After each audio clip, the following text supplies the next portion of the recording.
The top 10 worst kings of England by me, Embrace Historia.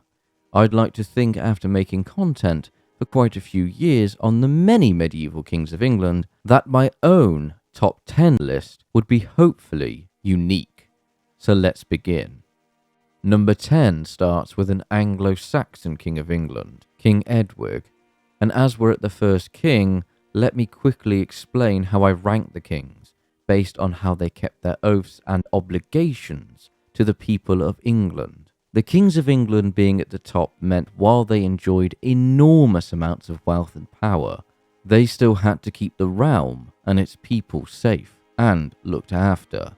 And not surprisingly, a lot of English kings failed to keep their oaths and to keep the people of England safe, which was their job. This is how my opinions on the kings has formed over the years, how they've looked after the people. Over the course of the centuries, the oaths and obligations sworn during the coronation have changed, but the main aspects of keeping the people of England safe was still there. To offer an example, here's an extract from one of the earliest coronations of King Edgar, who was the younger brother of our number 10 pick, Edwig. Quote, "Let thy hand be strengthened, and thy right hand exalted. Justice and judgment are the preparations of thy throne. Let mercy and truth go before thy face." And a more direct quote comes from the coronation of Richard the Lionheart. According to custom, he swore that he would all the days of his life observe peace, honour, and reverence towards God, the Holy Church, and its ordinances. He also swore that he would exercise true justice and equity towards the people committed to his charge. He also swore that he would abrogate bad laws and unjust customs, if any such had been introduced into his kingdom, and would enact good laws and observe the same without fraud or evil intent. With that, you should be able to understand how I'm ranking the kings. Moving back to Edwig, the sole reason he is on this list is because of his weakness in keeping the Kingdom of England together. The main sources we have about Edwig's reign are not kind to him. The lives of St Oswald and St Egwin and the early life of St Dunstan both disparage him, particularly with the line from the early life of St Dunstan, quote, "Meanwhile, Edgar's brother breathed his last, dying a wretched death, because he had gone astray and forsaken the just judgments of his God." By the time of his death, the Kingdom of England had been split in two, which in my opinion is a failure regarding the oaths. Quote, "As the years went by, it came about that King Edwig was totally abandoned by the people north of the Thames. They despised him for his impertinent discharge of the power entrusted to him. The wise and sensible he destroyed in a spirit of idle hatred, replacing them with ignoramuses like himself, to whom he took a liking. But when everyone conspired to desert him, they chose with God's guidance Edwig's brother, Edgar, as king, to bring the just stroke of the imperial rod upon the unjust, and to guard the well-disposed in peace under the same rod of equity.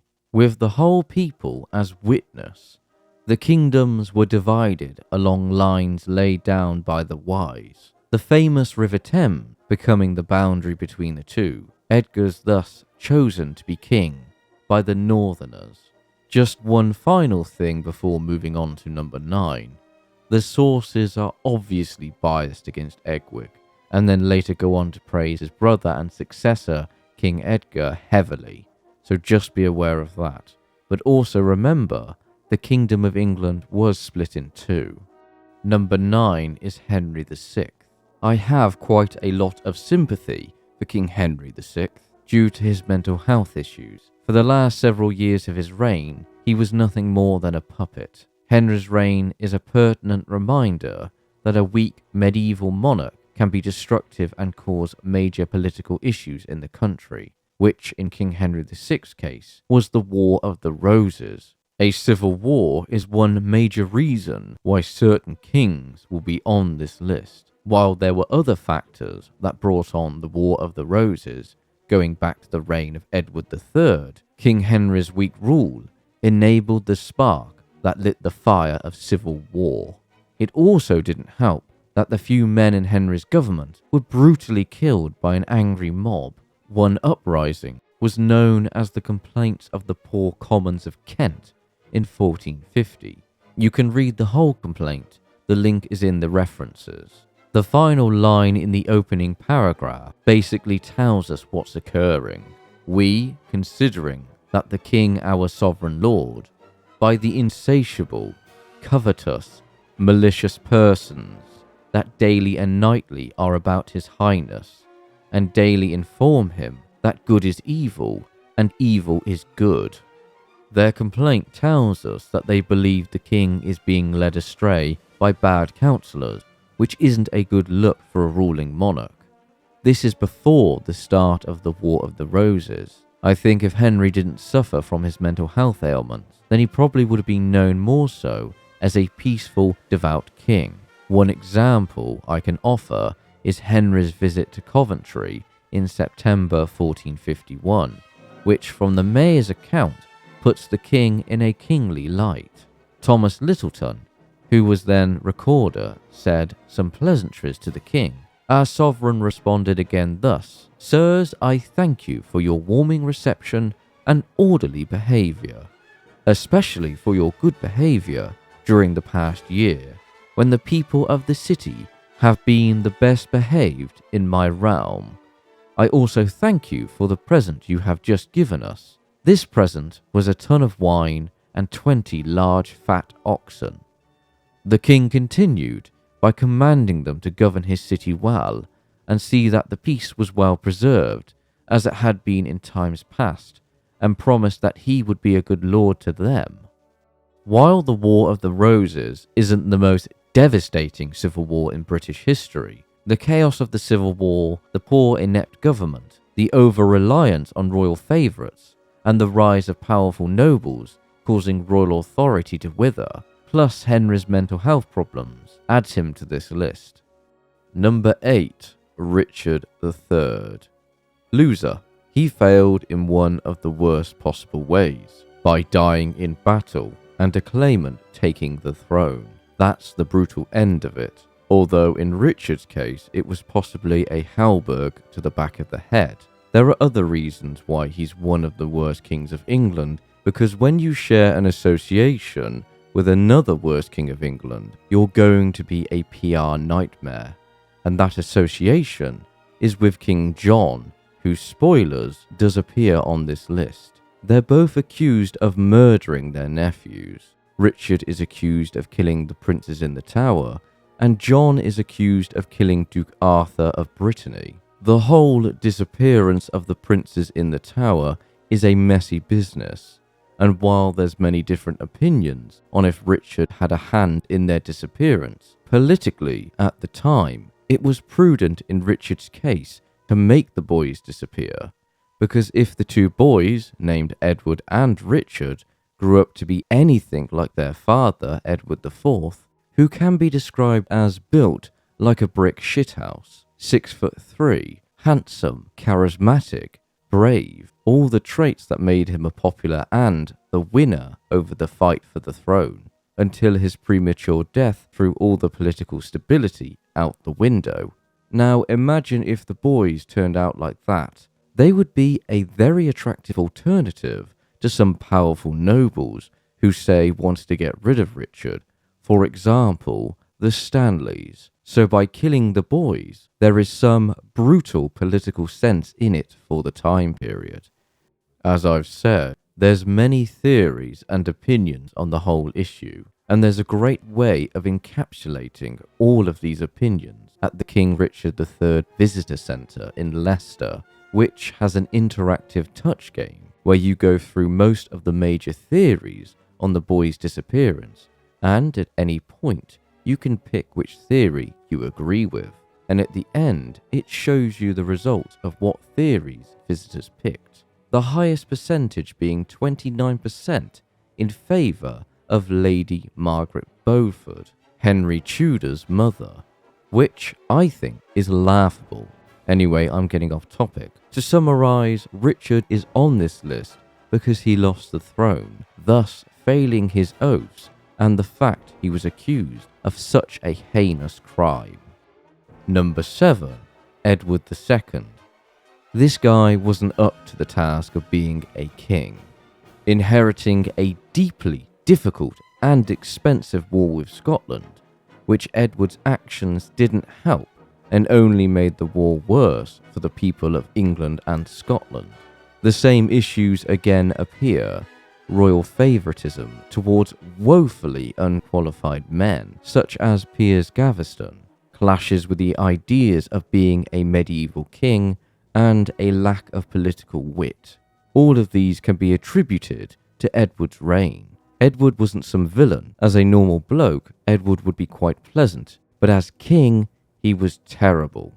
And in a way, I do feel sorry for him, especially when you read what he cried when forced with his abdication. I greatly lament that I have so utterly failed my people, but I could not be other than I am. Kathryn-Warner's biography on Edward II is the best book to read on Edward. Number 6. Ethelred the Unready. While holding the distinction of being the longest reigning Anglo-Saxon king of England, he is also the worst Anglo-Saxon king of England. Ethelred had terrible luck and judgment. His brother was murdered and Ethelred was too young to rule, so infighting between different factions don't help. Then there was a huge uptick in Viking raids and attacks. The destruction from those raids were on another level. And when Ethelred was of age to be king, most times he tried to fix or help improve the situations. It either failed or exacerbated the problems. Appeasement did not work for Ethelred, but also he just had shit people working for him, bad advisors, bad generals, and a greedy nobility, which Ethelred simply couldn't fix in time. Plus he did lose his throne to Sven Forkbeard, who luckily for Ethelred, died shortly after. But even as Sven's son Canute was invading England, Ethelred's lack of drive due to illness and hindering his son Edmund Ironside's attempts to resist this new invasion just added another failure on top of Ethelred's reign. Number 5. King Stephen and the Anarchy. The main reason is the length of the civil war. It went on far too long, and that was bad for kingly business, as the nobles were building castles and counter-castles, and even clashing with the clergy over building churches on land which didn't belong to the nobility. The problem with this period is a lot of the sources say different things on how tumultuous the anarchy was. I'm of the opinion that it was more damaging in the Midlands and southwest of England than the north of England, as in the Midland cities, such as Worcester and Oxford, were damaged heavily during the Civil War. And some historians push back on the term anarchy to describe the Civil War as not being close to anarchy. My point is that Stephen's inability to end the Civil War in victory, and again the length of the Civil War, because Stephen, despite the circumstances of how he obtained the throne, was the king, which meant he had the obligations to look after the Kingdom of England and its people, which, as England was in a state of civil war for so long, King Stephen failed, and that is why he's on this list. Number 4, William I for the harrying of the North, an utter failure of kingship. I'll let the sources talk.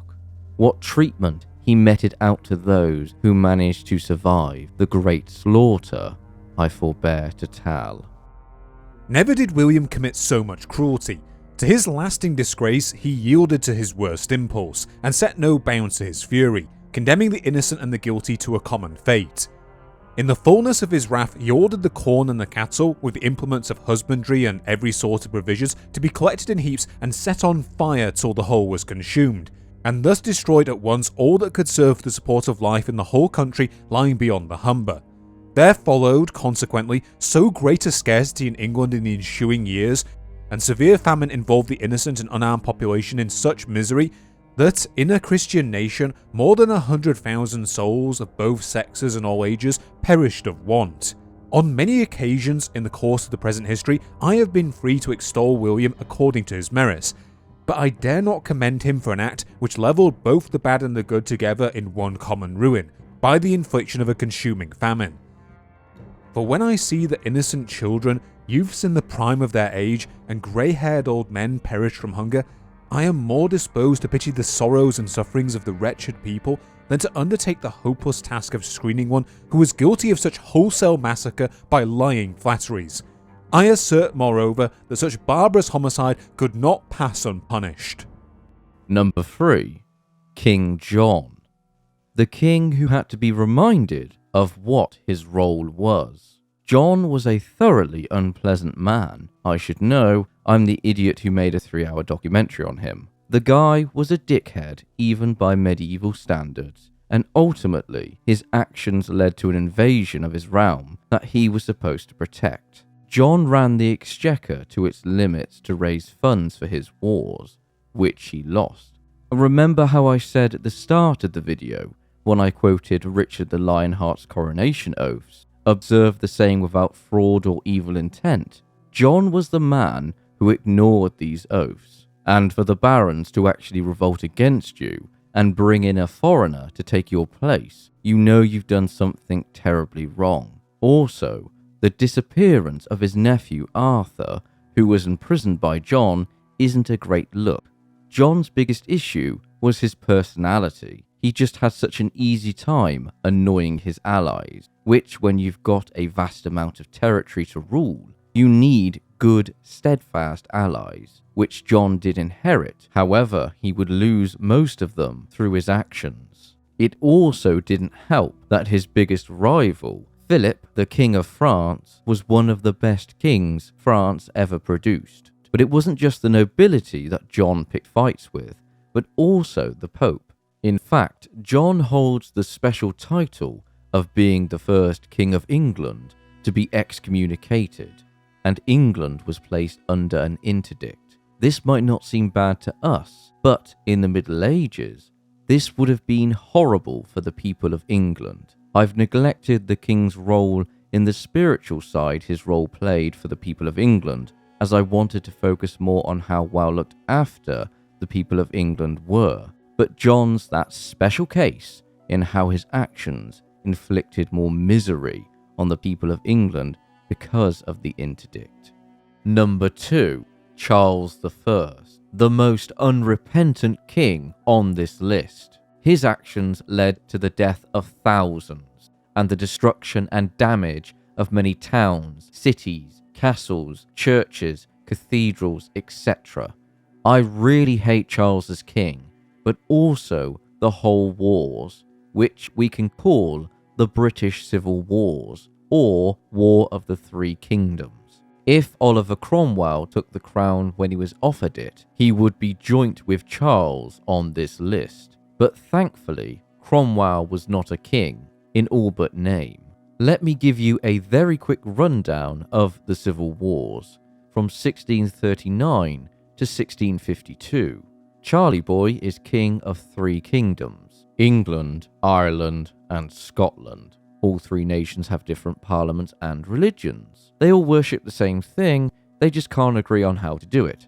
And Charles is not capable of managing these religious expectations. Add into the mixture a newish type of kingship, the divine rights of kings, which, to summarize, it means the king can pretty much do what he wants and only answer to God, which automatically contradicts the idea of a parliament, which Charles dissolves for a while, until he needed funds for a war. Parliament reconvenes and tells Charles to piss off, whilst giving him a big fat list of all the problems in the nations that needs to be addressed.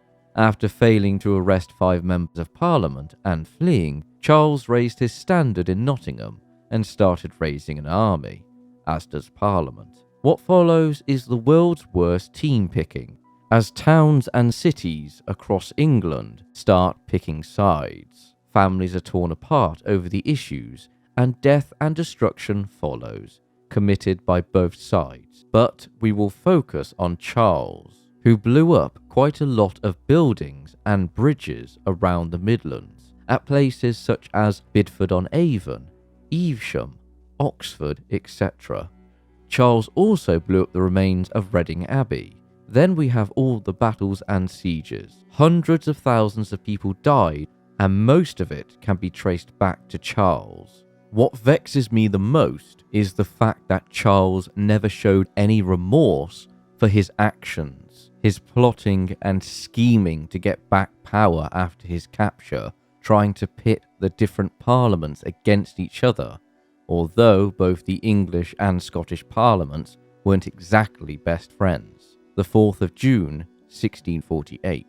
The Scots have published a manifesto containing their reasons for taking arms if the English will not amicably do what they ask, which is observance of the covenant, release of the king, abolition of bishops, establishment of the Presbyterian religion, disbanding the army, and the extirpation of independents and other sects which prevail in that army. That quote is from an account by the Venetian ambassadors living in London during the time period. There's also the final letter Charles sent to his son, the future Charles II, and again, no remorse, no understanding of the death and destruction he's caused. The whole letter is rather long, and I want to focus on this extract.